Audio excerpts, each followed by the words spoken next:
All right, everybody, here we are. We are live for episode number 21 of the closing table.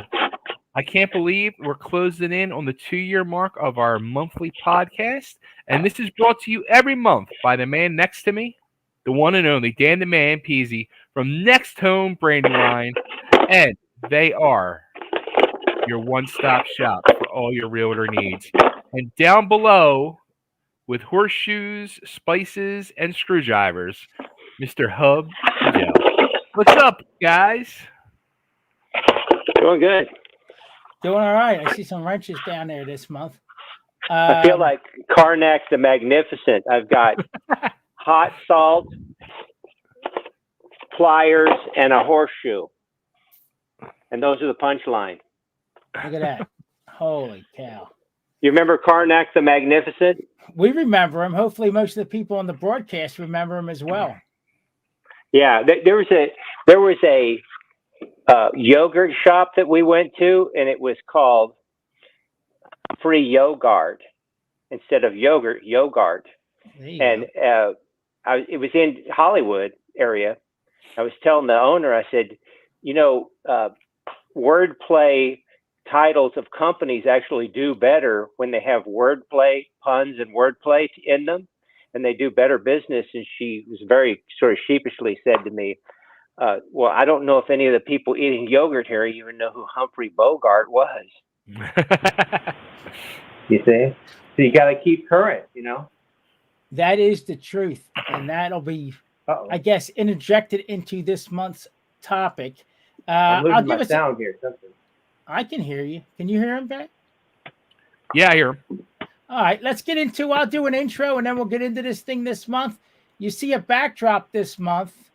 I have to stay centered so I don't glitch out, but twofold the backdrop this month. One, we're going to introduce our new corporate partner. Oh, we got Hub's got no sound. All right, we'll get Hub squared away there. But and number two, you don't see Danny's unkept, untidy room this month behind us. He did hook us up with the new camera, so we're back in the studio. Hub will be back with us shortly, I hope, because he's driving the bus with this month's topic. So let's get into it a little bit. We'll start with the backdrop. So we just signed on to be a corporate advertiser on every single broadcast of the equivalent to a AA affiliate of the Philadelphia Flyers. They are a proud affiliate of the Lehigh Valley Phantoms and the Philadelphia Flyers. They are Danny and I's favorite team in hockey. They are the Reading Royals. And Mr. Eric Jessberger is the voice of the Reading Royals and the pride of Temple U. He will be on this podcast next month. We pulled off a coup. Great guy, young fella, up and coming. Awesome announcer, got the job full-time last year. So Mr. Eric Jessberger will be joining us next month here live on the Closing Table podcast. Don't miss it. He's awesome. He brings a ton of energy. He's a great guy. And then in November, we will have on, by popular demand, many people have told me that they wanted him back on to continue the conversation. I know my buddy Mike Baker asked a while back, when's Mike Keener coming back on? Former ECW official, former independent wrestler, former wrestling trainer, and he's going to continue his story transitioning out of refereeing and into some other things that he did in the professional wrestling business. So that's the next 2 months guest coming up in the month of October and November. And we're going to talk about, I'm going to pull it up here on my iPad. I have some notes here. This month, let's get into mortgages. What's going on? Mortgage rates have not really moved that much, a little bit here and there, depending on the day. And that is still, in some ways, stymied the current market. Demand is still extremely high. Probably 3 to 4 buyers in my area, the 5, 6, 7 county area we service, probably about 4 buyers, if I dare say, for every house listed. Demand is high. I was in Fallcroft today, my hometown. I went down there for a friend of mine. He was looking at an investment property. It was in Ravenwood, If anybody remembers those pink brick row homes in Ravenwood, that's from Delaware County. We were down there today. This house was in need of major repair. It was up for $89,000. A resale on the property about $250 once repaired, but it was probably needed about $80,000 or more in repairs. There's about 16 investors lined up outside. It looked like someone was having a summer barbecue.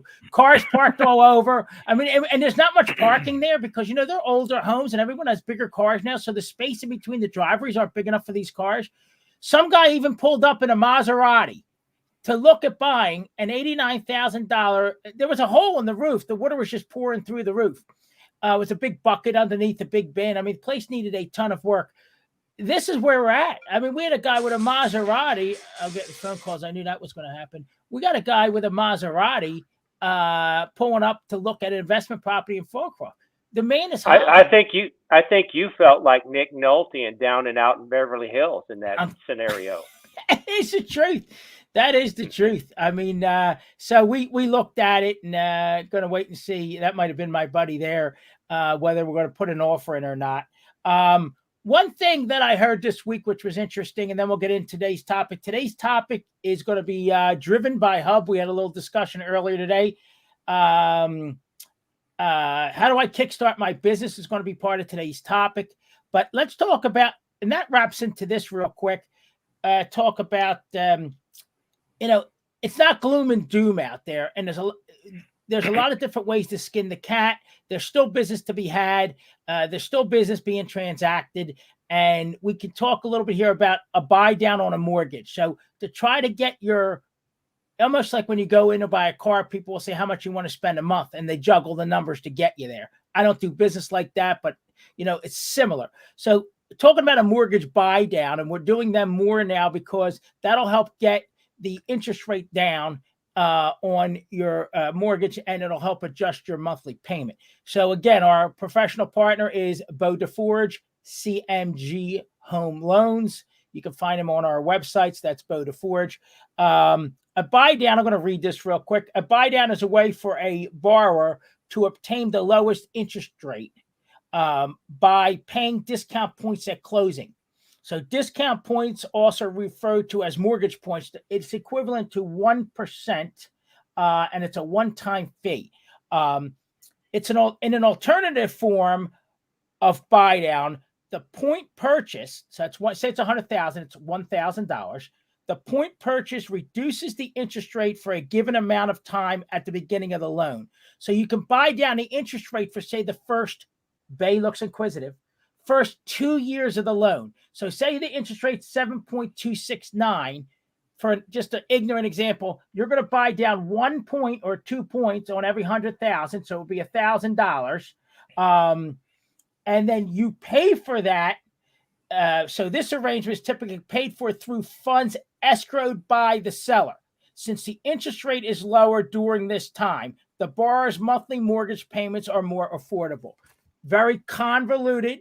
We're not mortgage experts, so you're going to call Beau DeForge at CMG Home Loans. But to break it down, you can pay a little bit more up front and buy down your mortgage interest rate for the first couple of years of your loan. And hopefully, the thought process is the interest rates will eventually go back down, and then you can refinance the loan. So I hope it wasn't too complicated. But if you call Beau DeForge at CMG Home Loans, he will explain it to you in much better layman's terms than I did. But that's what we're talking about. We're talking about a mortgage buy down or buying points. It's back again. We can get creative, just like with the cars right now. I was talking about, about it. The cars are so expensive right now. How do people get into them? They're extending the loans, and they're getting creative. So don't panic. We can still do business. And if you're working with a professional that's experienced and has been through this before, we can get you to where you want to be. And that's the end goal. We're going to be able to get you to where you want to be in the end. So I hope I didn't convolute it too much with the formal definition, because my layman's terms would have probably been a little bit more ignorant at that. But again, Beau DeForge, CMG Home Loans. Beg. Let me ask you this, Dan, because you just said with the car terms and all, and I thought to myself right away, for years, the length of your car loan was always like the max was 5 years, 60 Yeah. months. Yep. And then about 5, 6, 7 years ago, whatever it was, then they started going to 72 months. And then they even started going to 84 months. Yeah. 96 now. Ridiculous. So how about, a more home mortgage has always been 30 years. Do they do longer? They're going to 40. They're going to 40 now. Really? You're seeing 40s. Not as prevalent, but you're seeing 40s because when you're trying to get to a number, how do you afford it? Right. So I just looked at a Cadillac today, a Cadillac CT4. I was just looking online today. Okay. They're like 40,000, 38 to 40,000 for an entry level. Mm-hmm. So run the numbers on that. It's like, and the average car loan is this like $700 a month with $6,000 or $7,000 down. You're paying $700 a month. Well, that month rolls around quick. Most people can't afford to come up with $700 a month. So they extend it. What happens though is the consumer, my father would always say, the consumer loses because the interest rate goes up. The more you extend it, the more money the bank's going to make. So if you get a 4-year, you notice a couple of things. We're talking about cars, but it all kind of ties in. If you notice, the leases now are for 24 months. But it's the same amount down that you used to put down on a 36 or 39 month lease. And the price per month is a little bit higher, but you have to send that car back in 24 months. You don't even get it for 3 years or 3 years and 3 months. And you just gave away $5,000 to get. That's what they're doing. But then they're saying $5,000 down for 24 months for $339 a month. Okay, I can afford $339 a month. That's reasonable, right? A lot of people can afford that range. Yeah. But what's happening is same thing with the real estate industry. And we were talking, I stopped in the diner there, and the young lady was a resident of Fallcroft, born and raised there like myself. And we were talking about 20 years ago, the houses were 50, 60, 70,000. And when I left on School Lane, the twins were 90, 100. Now those twins are pushing 300. And the brick Warner West Airlight Row homes in the village, which we call Delmar Village, they were about, say 65 on average. If you get one beat up, 50, 55, one nice, maybe 80, they're $250,000. And some of them are $260,000. And the neighborhood is older, right? More deferred maintenance on these properties. So we are running into challenges. So we have to, and Hub and I spoke earlier today, we have to go back to almost like go back to the drawing table on how do we kickstart getting people into houses. And Hub and I, we were talking, our topic tonight's going to be how to kickstart my business and our business units. But it's got to be a mix of old school versus new school, which was last month's topic. So it is more communication have to be involved to try to help people get to where they need to be. Hub, take it away. Well, I would say, because I was watching this thing called the Ask Us Anything podcast with Kelly Brown and Mike Bernier. I think that's how you pronounce it. But this was about real estate. And basically, I would headline this that if you want to, you got to come up with different rules. And what I call this is Kelly Brown breaks the rules. Okay. So she basically talks about, I saw a video how an open house is done with this guy, Tom Ferry, and he had one of his proteges that was giving the lecture. And Kelly Brown is completely the opposite, because this is literally only 2 weeks ago where she's talking about how you do open houses now. You still got to have an online presence, but those open houses, you got to keep doing those. People want to just sit around at home and work from remotely, but open houses are still going to be hot, because you got people that are actually interested because they got up in the car and drove over there to see something. That actual physical action proves that they're actually, those are the people you want to talk to a lot of times, because they're in the market. Otherwise they wouldn't be driving over there. Right. And as a realtor, they're in the neighborhood and they just want to see the comparative houses in the neighborhood because they want to keep up with the Joneses. Right. And as a realtor, we know those people, like you just stated, are engaged and do want to buy a house. And sometimes that's a lead generation source for us when it comes to doing open houses, to procure new clients the old school way and procure them at an open house. Yeah, but according to her, there's multiple things that you get out of an open house. And you still got to have an online. You basically, according to her, you actually need a website, because you need to have a website because you can always introduce people. See, this other guy, Tony C., who's the protege of Tom Ferry, who's actually a very famous rock star real estate YouTuber, and he says that he basically is he's telling people that you've got to basically set an appointment to show them a house, or go over to their house and look at what their house and give them a realistic quote. And that's actually should be your main goal for the open house, other than maybe trying to sell that house. That statistically you're not going to sell that house on that day, but that is actually your goal. Okay, now she says that's your goal too, but there's multiple other goals that she wants you to have too. And mainly it's, you want to give them value and to be able to talk to them about it, about what you can do for them. Basically, that's what it is. And she says that it's mainly about, she says she never has a sign-in. She never has a sign-in, or don't leave your info there. She actually doesn't do Facebook at all with the people, because she thinks Facebook is like a personal friend page, and it's not something that you want to do business on. She does that with LinkedIn, but she has people, she gives out her card with her number on it so that people can come look at her website.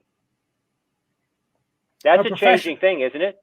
Right, her professional website. So separate the two. And she doesn't use Facebook at all. And she also, the first thing she does is she finds out,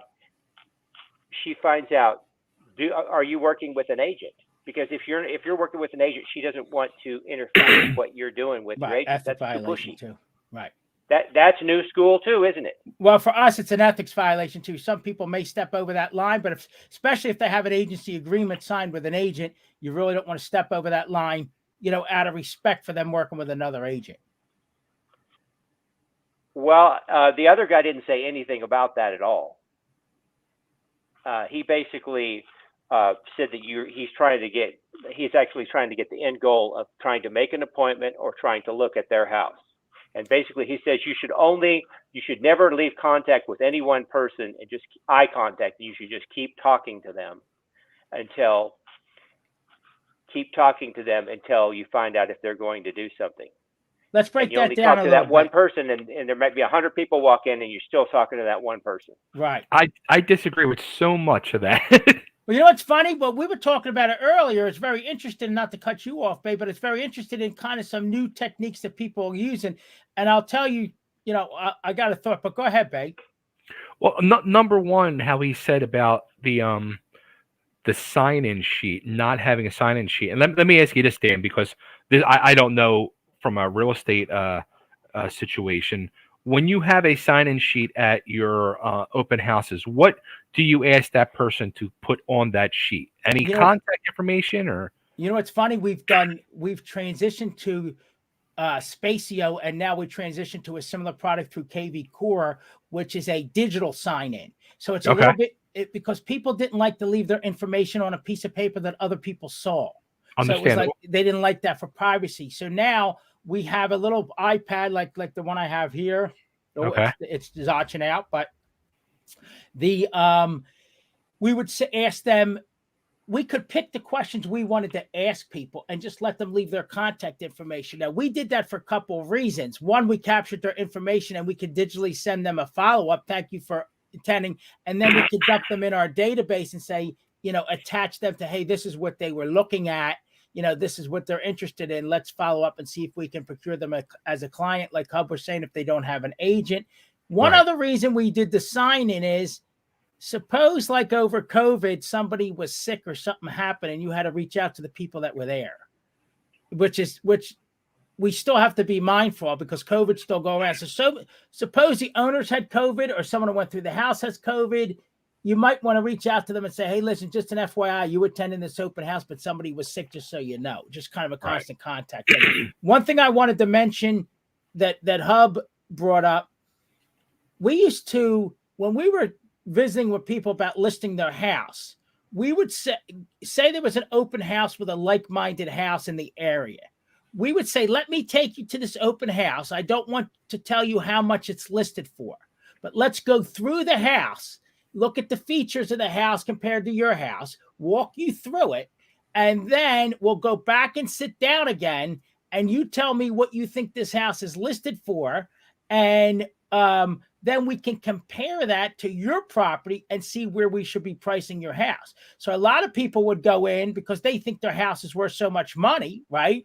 And it could work. It's a double-edged sword, but they go in and they'll say, walk through and say, hey, what did you think of that house? Well, it had granite countertops. It had hardwood floors. Mine doesn't have that. It had an upgraded bathroom. Mine doesn't have that. It had a new roof. And I'd say, well, what do you think it's listed for? And they would say like 400 back in the day. And I would say, no, it's listed for 349. And they would say, oh. And then we would say, okay, what do you think your house should be listed for? Now we're going to do more detailed comps, but you, the consumer, what do you think your house should be listed for? And they would say, well, I don't have this, this, and this, but I do have this and this. Okay, let's break that down and see where we should be pricing your property. So that's kind of, we used to do more of that. And when Hub and I talked today, the topic was going to be, how do I kickstart my business? How do we make the changes to adjust to the current marketplace? And a lot of us are really diving into that heavily right now because the market is very different than at any other time than when I've been doing this 18 years. It's very different market right now. So we have to adjust. I would say because we're in post-COVID, the market in every field is different than it's ever been right now. We're in uncharted territory. We're always in uncharted territory. Matter of fact, before I was talking to you last week, I was telling you about these motivational tapes that were sent to me in the early 80s. And he was telling about how the inability to adapt to a modern world contributes to people actually at over 50 dying of heart attacks because they just kind of give up their life. They lose their zest for life. Okay. But imagine the amount of change that has happened since that time, since 40 years ago or 45 years ago. And now we just had a humongous change during COVID from going to sort of whatever that was to actually functioning again as a economy. 100%. So now, how do we adjust? So I'm battling right now with going more digital and then continuing with the traditional style of business that I'm used to, the old school Century 21 style. And we're doing a lot of these co-branded partnerships, such as what I'm doing with the Reading Royals, because I'm trying to work with like-minded organizations that have some of the same synergies that we have and some of the same challenges that we have. And there's a you like to have a sense of trying to get the right word here, comfort level, right? So I have a very much a comfort level with the Reading Royals and the product they offer and how hard they have to work for the entertainment dollar, right?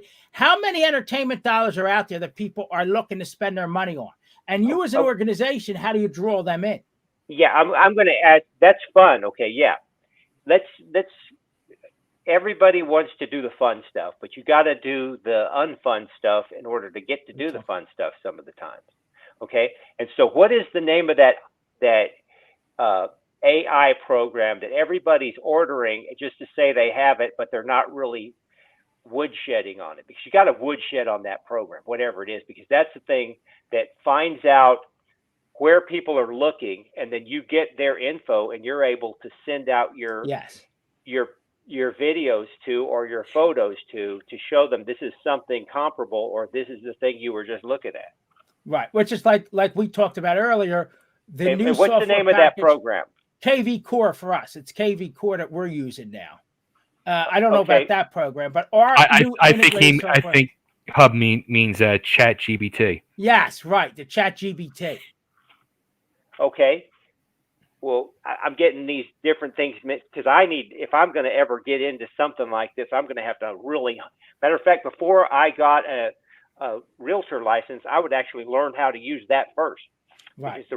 Because the real estate license is not going to do me any good at selling a house. I'm going to sit around paying fees all the time Sure. to keep the license. This is actually going to give me some actual tools, because there is a percentage of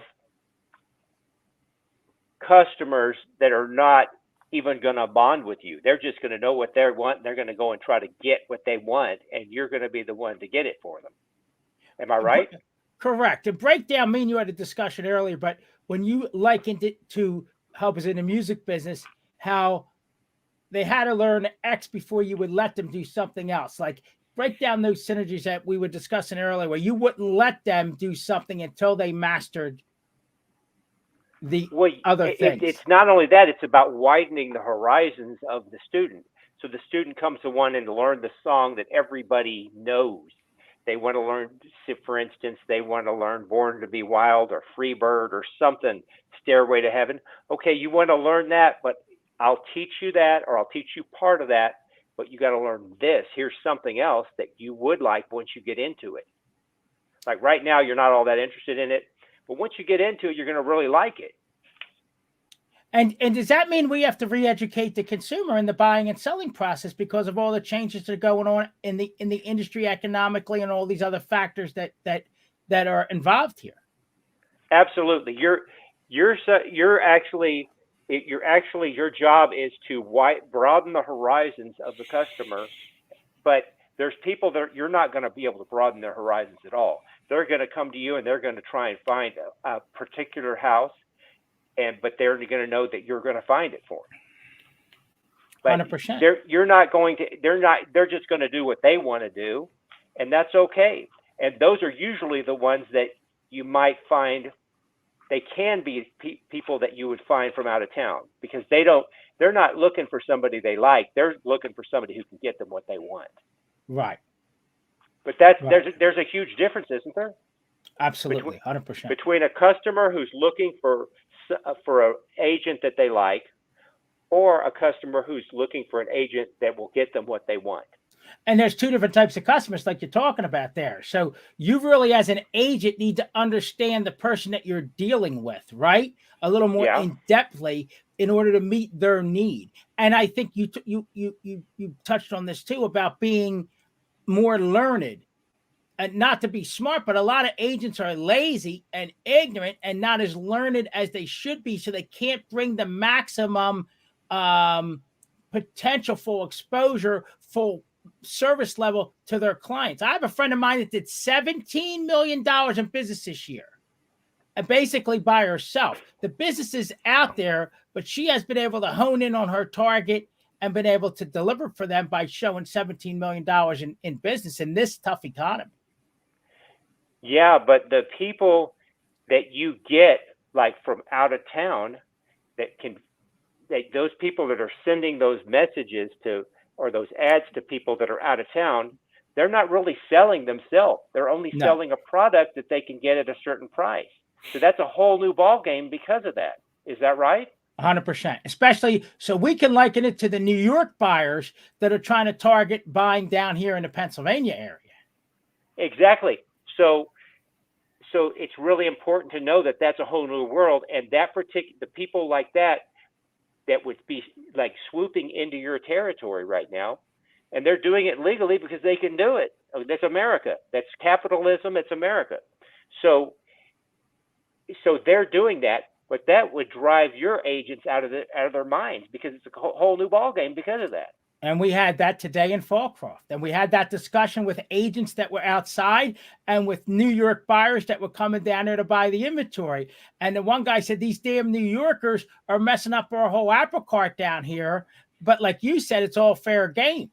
And they are basically outbidding and raising the market price, because their mindset is up in New York is so much more money. So they're really resetting the market standard in our region. Yeah, and for instead price. of being in their early 50s, they're probably in their late 30s. And they're computer literate enough that they're able to do these chat BGPs and KV, whatever you said it was. Right, the KV core. That you're using technology to swoop in on these people. They're not using their personality at all. All they're doing is getting the connection.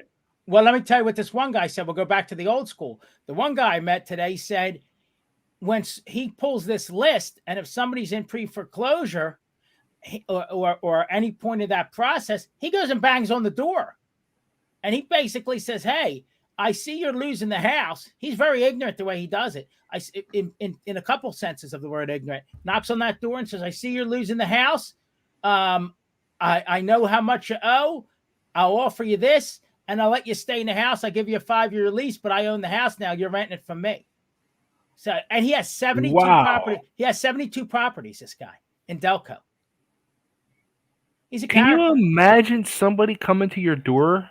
They do it. And the people are desperate. They're losing their shirt. They don't know. They do the out-of-towners are doing it a little bit more intelligently, like Hub is saying, by doing it digitally per se. But some people are still going around and saying, hey, Mary, your husband died. You're struggling financially. I'll buy the house from you. You owe 80. I'll give you 100. So you have 20,000 in the bank, and then you rent the house back from me. But I own the house. And sometimes it's kind of predatory, but sometimes it's a win-win. He's got 72 properties. Wow. So there's a lot of ways. We talk old school versus new school, and knowing your client is a lot of ways to skin that cat on how to, for us, it's about the people, right? We always talk about it's about the people, but it's also about transacting and making money too. And how do you get there? For me, it's in an ethical way, a standard that we have, but you still have to, it is a volume game to a certain extent. You still have to, you still have to transact business. Like our units are down this year, and then that puts your overall our numbers down for the year.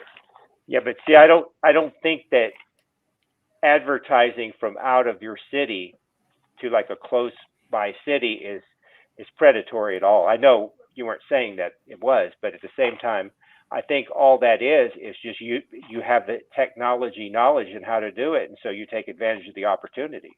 Speaking of technology, here's my buddy, Mr. Technology, right there, Lauren Rosenthal. Me and him have had a lot of conversations about incorporating much more tech into my business unit in NextHome Brandywine. Bay, has he got a question for us there? No, he was just saying hello. He's the best. Listen, he's the technical expert, the KV Core expert, and he's actually teaching me here. That's 18 years. I don't know a tenth of what this guy knows how to incorporate technology and let the technology be a resource. Let's say a big resource in the way we do business. And that's going to be hard at first, but once you get a foundation, you can build upon it. But it may be hard for a long time. Oh, it's hard for me because I'm ignorant. So he just gave me, I'm old school. So he just gave me a little lesson this week, just something very simple on, how to contact the client once you have them in the system and how to make that phone call from KV Core and how it logs it. And look, this is the way we're going, whether us guys that have been in the business and are kind of an old school base. And then Lauren always talks about, you don't want to give that up. You don't want to change that. You want to continue that. But you also, in order to compete in today's market and even garner business like the New Yorkers, using KV Core, which is an integrated software program that is it's similar. I liken it back to something we used to use years ago called Salesforce, but it's much more robust than what we used to use. And it is a lead gen, a constant contact, and so much more. I mean, it really is. You're gonna hear more about it as Lauren and I work through some things and bring him more involved into our business unit, NextHome Brandywine. He owns Casabella Elite, NextHome Casabella Elite in Lakewood Ranch, Florida. I remembered it. It's right by Sarasota. And I always remember it because I think of Sarasota Bay. Who's from Sarasota?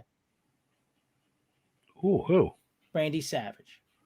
That's how I remember it. That's how I remember Lauren, Lakewood Ranch, Sarasota.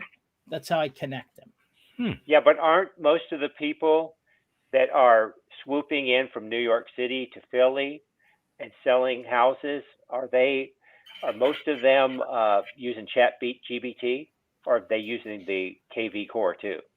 Well, KV Core is a utility for us to have contact with our clients, and it's only as good as the information that you input into it, like a lot of software. The Chat GBT is probably a little bit different. That's over my head. Any way for people to find inventory, they're going to use. And whether it's knocking on someone's door, whether using the local expert that has maybe an inside track on inventory, or whether they're communicating with people through some sort of technology.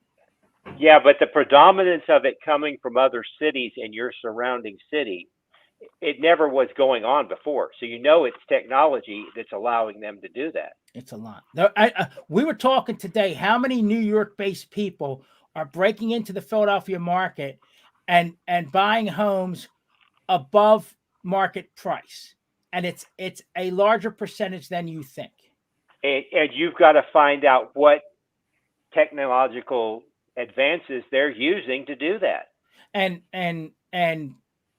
some of the changes we need to make is to get our information in the KV Core and then be able to use the tools that are within KV Core to communicate with these clients. And that's what Lauren's going to teach me more on. You'd be able to communicate with people in, say, Delaware or places that are New Jersey that are close by you.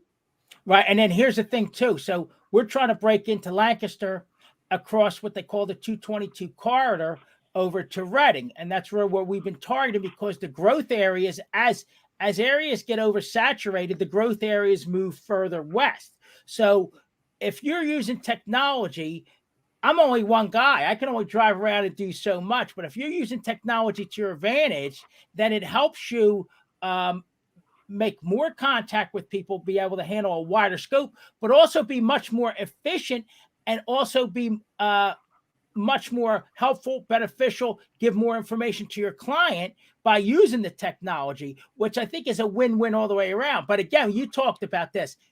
For somebody like me, we have to get over that hump and learn this new technology to really up our game and to be better realtors on the whole, and therefore in turn help our clients more, right? Because with this technology, we're going to be able to do more and hit a wider range of people, but really be able to provide a better service to our clients. But if you're going into different areas, you're probably, if you actually do sell a house in, say, New Jersey, you're going to be traveling more. Now, for us, I'm only licensed in PA. And I forgot to say this at the beginning of the show. Fred D'Antonio, a longtime friend of mine, went to Monsignor Bonner with me. He is a big-time broker in New Jersey. He just hung his PA license with our office at NextHome Brandywine. So I forgot to mention that. But I would refer that out to Fred or someone in New Jersey, a NextHome office in New Jersey that would handle that. But that is a good point, Hub, on a whole. Okay, let's say you're going to go to Pittsburgh. Or you're only in Philly, is that right? Or can you go to Pittsburgh? Well, we can, when we're licensed in Pennsylvania, we can handle the entire state. Of course, yeah. So you go to Pittsburgh or the Poconos or wherever you go. Absolutely. I'm not so familiar with, Yeah, and our state's what's the fifth largest state in the union. So, we are a big state. I mean, you go all the way up to Erie, bordering on Michigan. That's how big our state is, and we can sell the entire state. But I think the technology helps everybody on the whole if it's used properly. And then we can track information better too. Yeah, but if you're going to learn this thing, you got to go to somebody who already knows how to use that. That's Lauren.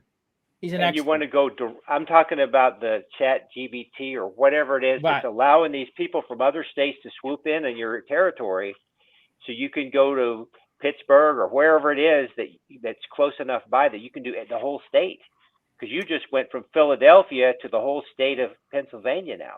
Well, and again, I don't want to let the cat out of the bag or some of the things we're going to do, but you can target certain segments, put that in the system, and then allow the system, to work for you, such as maybe absentee owners and things like that as certain segments of the market that you might want to target.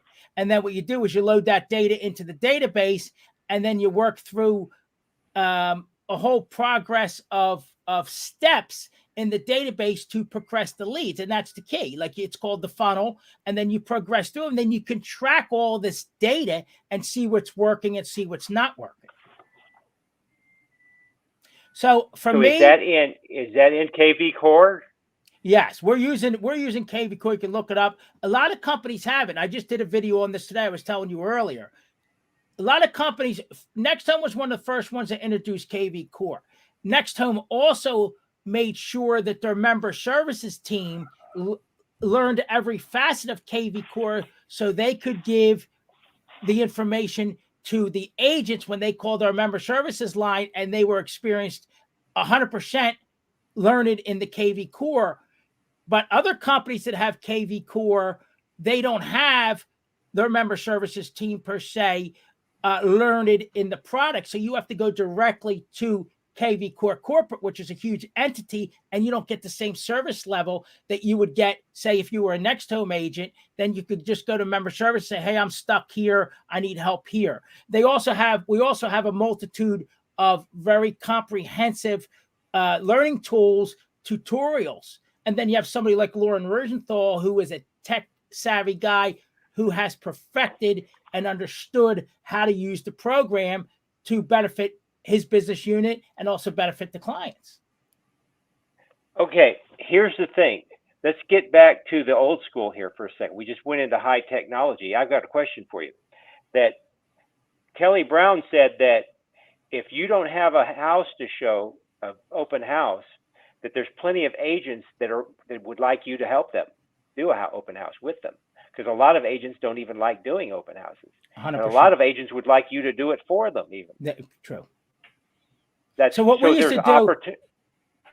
used to do is, as a veteran agent, you had business, you didn't want to do an open house. You would ask maybe one of the new agents that were trying to get business, hey, would you like to sit this open house for me? You might be able to procure a buyer.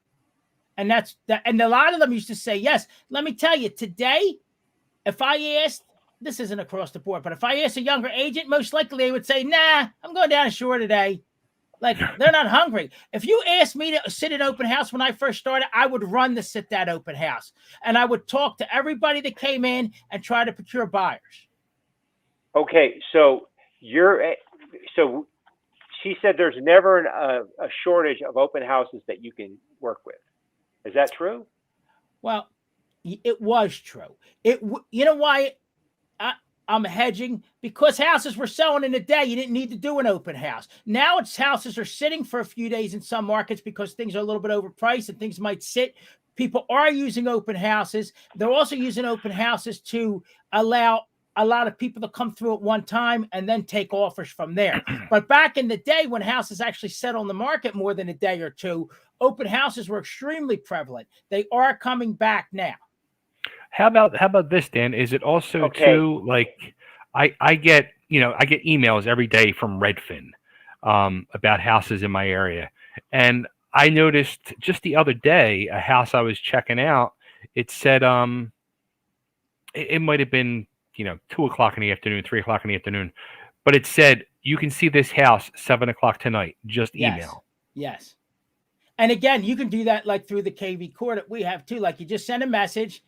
I want to see this property. It'll get right back to you. Say, well, get an agent to get out there and show you the property.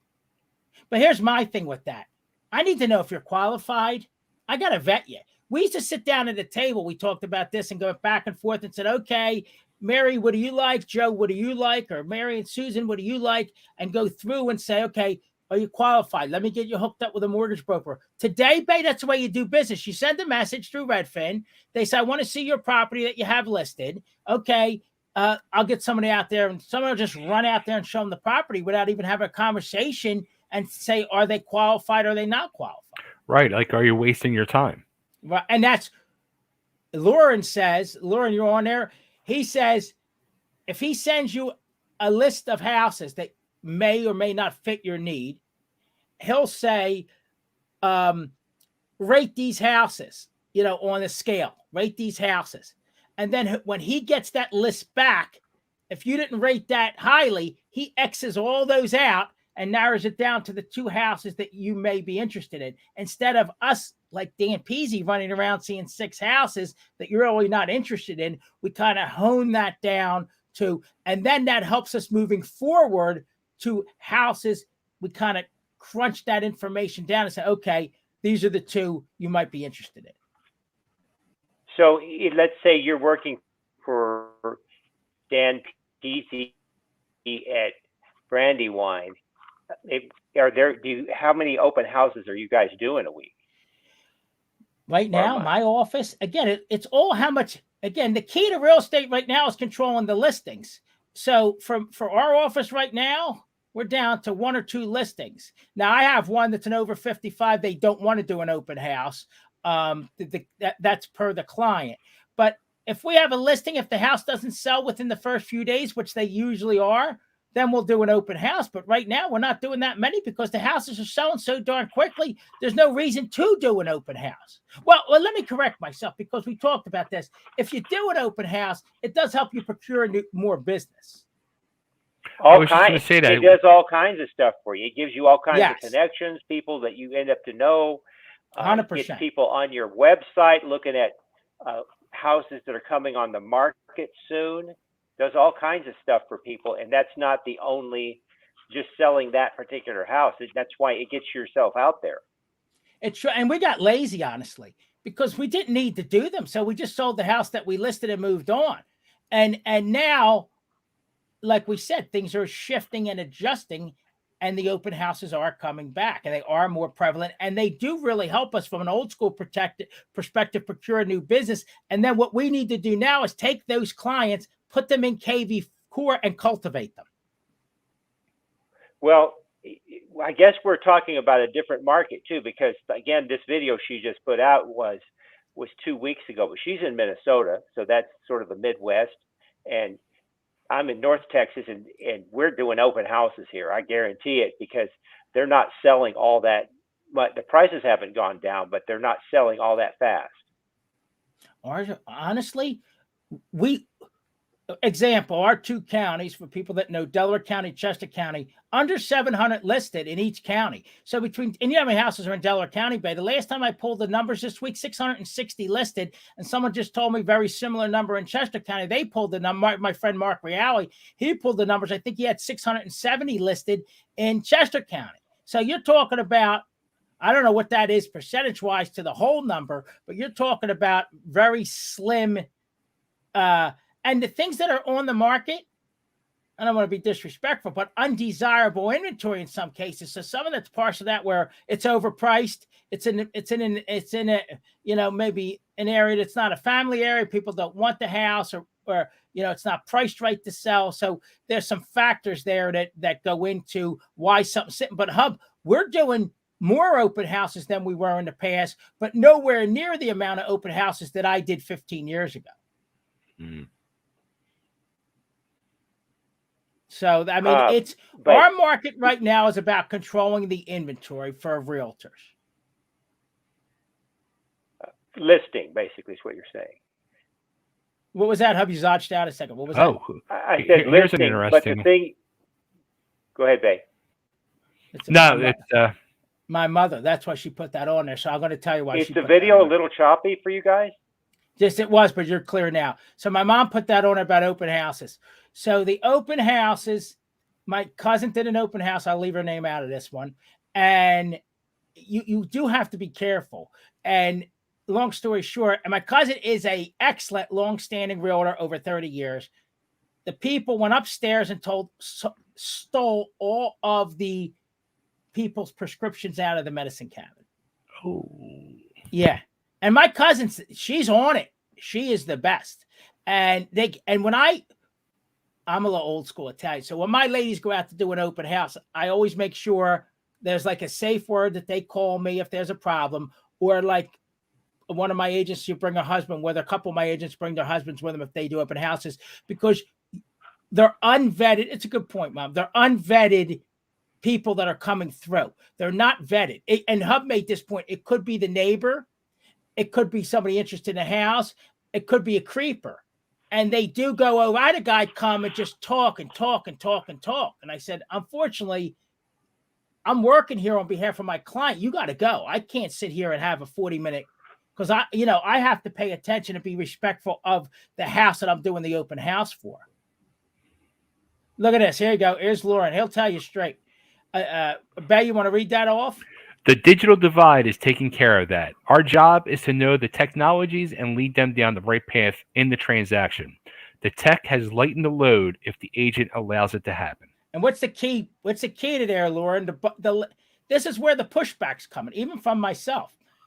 The tech is lighting the load, and the agent has to allow it to happen. I'm going to tell you why. It's better for the agent and the consumer because it's going to give us a better result, a more learned result for everybody. It's a matter of shifting. And Hub was talking to me earlier about this day. It's a matter of us.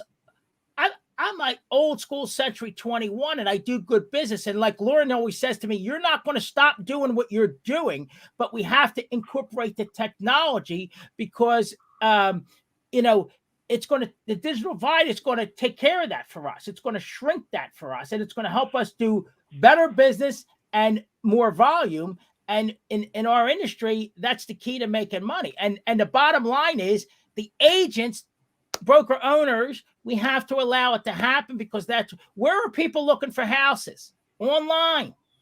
They're using the digital technology. Some people are knocking on doors getting business. Some people are sitting at the Reading Royals game getting business. I was sitting last night at the Lancaster Barnstormers game. I met a major politician in Pennsylvania, and my cards were going out left and right. Now, that's still a good way to do business, but you also have to chameleon and allow this technology to be part of what we're doing moving forward. Yeah, and I agree, but I sort of agree with Lauren in that you're going to have to get really fluent with this, whatever the name of these programs are. You're going to have to get fluent with them because these guys in their 30s and 40s, they already know how to do all that. It's real easy for them to pick it up. You know, it's great. All my tech people on now. Now you guys make me look bad because I'm not. I'm gonna go find a yellow Century 21 jacket. There's my sister now. Her and Lauren are the two tech geeks. There's the other one coming on here. So there you go. Read that one off. That's my sister. She runs technology in schools. She's very much on Lauren's path regarding the tech. Go ahead, read that off. All right, Chat GPT can be used to enhance writings of listings, social media, brainstorming, website content creation, etc. The data only goes back to September 2021, so it can't give info about recent events. So she told my son this, like this Chat GPT, we're saying GBT, that's us. Yeah. Is can write a paper for you. If you put basic information in there, it'll write the whole paper for you. That's a good point, Tina, about it, helping us in seconds. And again, it'll make it better, right? You're more learned because it's going to enhance the writing of listings, some information that we have in our social media post. I like the brainstorming aspect of it. So Tina and Lauren, you guys are taking over all the tech at NextHome Brandywine moving forward. But this way, I think it's a great conversation that kind of morphed into it. But we got to be we got to be able to get contacts on with whatever that these guys are sending out, and they're swooping in on the business of the real estate guy who's trying to do it the old school way to meet people. Right, and able to meet people the other way too. And that's. Honestly, when Lauren and I have these discussions, that's what he says. We're not going to stop Dan Pizzi in the way he does business because that's always going to continue. But we do have to kind of marry the two together and incorporate the two. So what are we always looking to do at anything? I tell my son this, get better, right? Be more learned at what we do. Bring it back. This is key. We're going to wrap up here in a few minutes. Differentiating ourselves from the competition. It's a business. We're trying to make money, but we're also trying to provide a better product and service to our clients so they get their end goal. And in our case, finding them a house to sell, rent, buy. Look at that. So, Lauren, go in a little more detail on that. So Lauren says, since the podcast, we've received 3 leads on prospects that have clicked the property. So when we put a property in KV Core, someone that is looking at that particular property, we can see who clicked on it, and then the lead will come in through KV Core, and then we can cultivate that lead even further. So that's what I mean. It's like, let the technology help do your job and help you do your job better. I'm still learning. But it's a completely different skill set than going to an open house or networking at the ball game or any of that stuff. The boring computer click thing that you've got to do to be able to operate that computer to get that done is going to be alien to a lot of people who don't want to do it. It's going to be the young people have probably figured that out, or whoever, and they're probably, I'm guessing that they're in their late 30s, early 40s, or somewhere thereabouts, or even younger, and they're in New York, and they figure, I'm going to get my license in Pennsylvania, and I'm going to swoop in on their market too, because it's close by. Here you go. Lauren says most are tech savvy, and he does about 90% remote closings in his brokerage. That's wild. Honestly, Lauren's dead right. Most people today, most of this next class throw, not mom's class per se, but this next, my sister, she's a few years older than me. Most people in their 40s, 50s, most people have some sort of tech savviness. So Lauren's able to spread a wider net because he is using the technology to his advantage, and he's an experienced realtor that can bring, marry, a little bit of the old school with the new school. He says, look, if you own a home in PA and you aren't selling it, you're missing capitalizing one of the best times in the country. So I just had a talk with somebody today. It really is. There's a lot of equity in people's homes, and it is still a very good time to sell your home. And we have to be able, as realtors, to articulate that to people and explain the value add in selling your home at this time.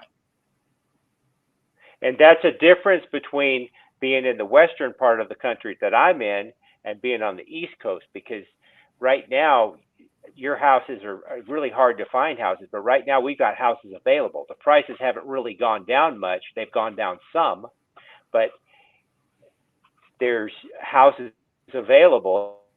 It's just that there's high prices and they take a lot longer to sell right now. And every market is different. I love the interaction this month. We had very good interaction, which kind of helped me, because the topic for me is I caught up with, and we'll close in a second here. I caught up with Imran Pilati. He still is an owner, but he stepped out of the day-to-day activity at NextHome. And me and him had a long talk. He went to a card and collectible show in Oaks this past week, and we had a long talk about this topic.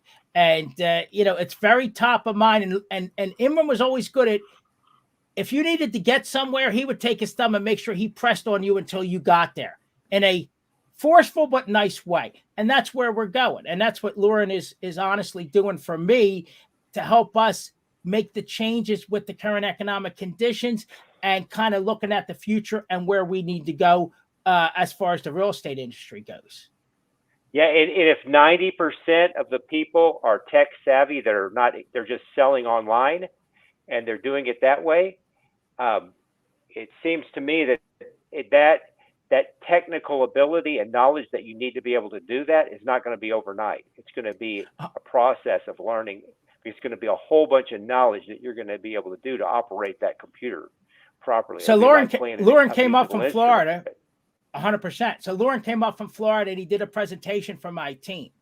And it was a bit overwhelming. And then when we had further discussions, we said, it isn't going to happen overnight. You're going to build and learn and kind of build into this and learn as you go, but it's going to take effort and time. And it's the consumer too. So things are changing for everybody, and we just got to keep up with the current times and the current market conditions. So we make sure that we're offering you the best possible scenarios, information to help you find, your next home, help you buy and sell. So I'm going to wrap up here. We're pushing an hour. I want a couple of things. Mom, I put the backdrop on here. She loves the green screen type thing. So it's on there this month. We don't have Danny's untidied room behind me. I want to bring. Oh, Hub. We forgot. Hub, let's get into that. We almost forgot real quick. Let's get it. Hub, you have to remind me as this broadcast goes on. Let's get into that here. You Italians forgot about eating? I know. Bay, you should not. Yeah. I mean, we need some eggplant.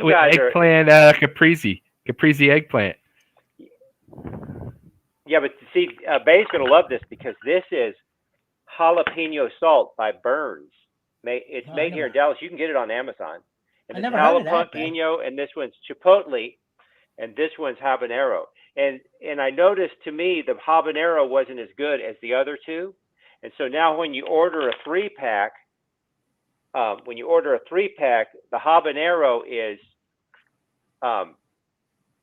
not on there. So it's basically, it's like Hatch, and then another one is Cayenne.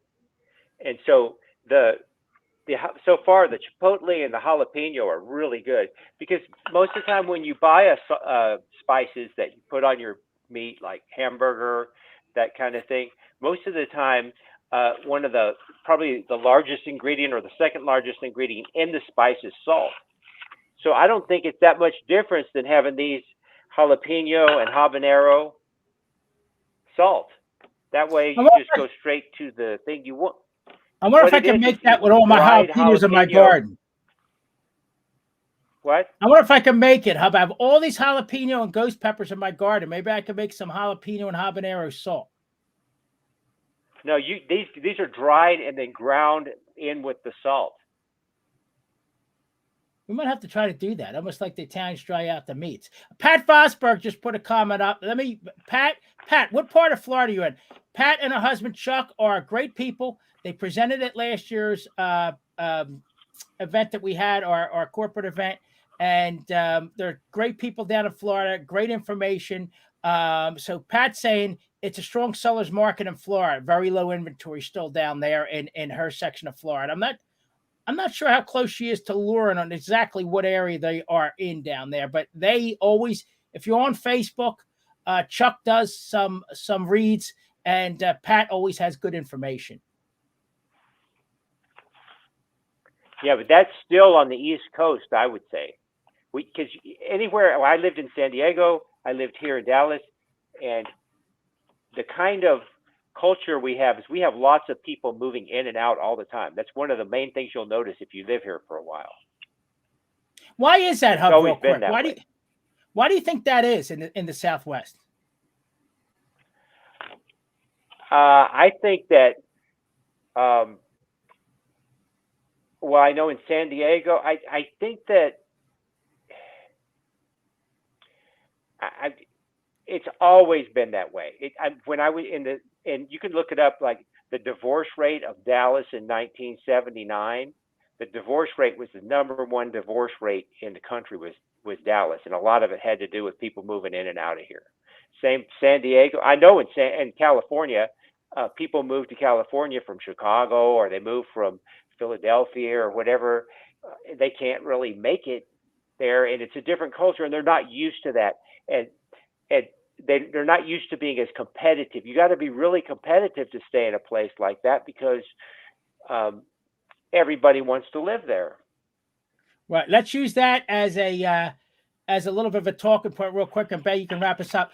We do nationwide referrals for any like NextHome has, and Bay always talks about this, nationwide referrals from California to Florida with Pat and Lauren to New York with Eddie Speck. We have awesome people at NextHome. We can help you with the referral anywhere in the country. Reach out no matter where you are to NextHome agents, and they will help guide you and match you up with a NextHome agent that can help you in any area that you're in.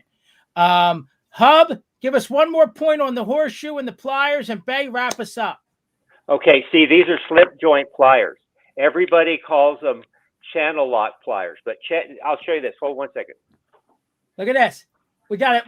Right at here. The end of the show, we got a tutorial. This is a channel lock plier because this is channel lock brand. So everybody uses the brand name like Kleenex for the tissue, but it's not. These are slip groove pliers. These are diamond pliers, and these are really good. These are actually really high quality pliers because they have a horseshoe on them because a lot of guys who are horseshoers use these pliers. Okay, and this is a diamond horseshoe, but handyman and home handyman like me also use this diamond set of groove slip pliers. Okay? It is.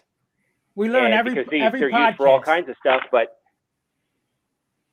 that's their logo is the diamond. It says diamond on here with a diamond shaped logo, and the diamond it says diamond on these pliers with a diamond shaped logo. And they're not channel locks because these are channel locks because on the side it says channel locks. This is fantastic. And I've even got screwdrivers that are channel locks. That's just a brand name. But a lot of handymen, they never even know. They don't know a channel lock is just a brand name. There you go, Pat's. If you're looking down in Florida, a lot of us go down there. Pat is St. Pete, Clearwater area. So she's a few hours, I would say, from Lauren down there. When you're on this podcast every month, we bring you information about real estate. We learn about pliers. We learn about screwdrivers. Hub brings his hubisms every month to our program. Real quick, next month, it's in the background. Eric Jesberger, voice of the Reading Royals, joins the program. I'm very excited. He's also the pride of Temple University up here. Bay, sign us out for the month. Everybody, an hour and 6 minutes in. We can't thank you enough. I know this program is a little bit all over the place, but you never know what you're going to get. It's unscripted on the closing table. Wrap us up, Bay. All right, everybody. Thanks for tuning in tonight. Thank you for all your interaction and your comments and adding to the show. But everybody out there, make sure you get hold of Dan Pizzi, NextHome Brandywine, for all your real estate needs. He goes from Philly to Lancaster, from Westchester, anywhere, and he goes beyond. Like he said, he'll go anywhere around the country and get you to that next home realtor that's in your backyard. Because Next Home is about humans over houses. Dan, say what you got to say. Two guests real quick. We have Pat Vosberg that jumped in, St. Petersburg, Clearwater area. If you're looking down there, Lakewood Range, Sarasota. My good friend, he also has his license up here in PA, Lauren Rosenthal. So again, we can give you a referral anywhere in the country. My sister, my mother, Pat, Lauren, thanks for checking in. And we're going to see you all on the next month's podcast. Bay will have that information out there. Eric Jesberger next month. Mike Keener, ECW official in November, and hopefully a lot more great guests as we move into the end of this year and into next year. Good night, everybody.